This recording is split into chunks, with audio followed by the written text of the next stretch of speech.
Everyone grocery time and I get Yakult everyone. 10 ganyan po. Every kinuha ko dahil gusto na ako ng mga uncles po yan. And then, I like it too.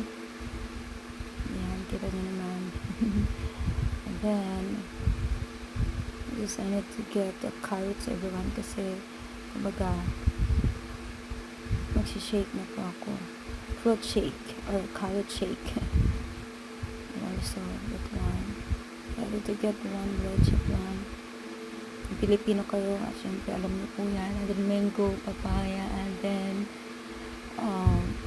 tender juicy hot dog with cheese, chicken with cheese. Tama ba ako? Creamy cheese. So, and everybody.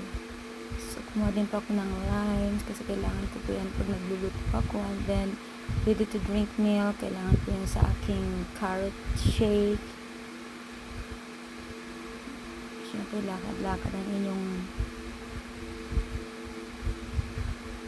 ayan, kumuha din po ako ng cream silk because I need it for my hair.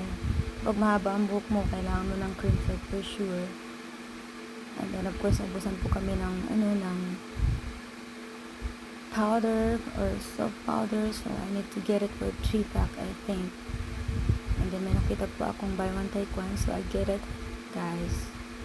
Napaganda ng color po ng, comforter. So, yan po ang aking grocery. So, pag babae ka talaga, of course, I think maybe only me. Kung nasa yung buy one, take one, talagang kinukuha ako po yan, guys. Pag merong pag merong buy one, take one, talaga pong kinukuha ko po yun. Kasi, oh my God, kita ko na naman po yan, guys. Oh my goodness. 5,000 before and now 3,400 plus. Pero hindi ko kinuha dahil namamahalan po ako next time na lang. Hanggang dito na lang po.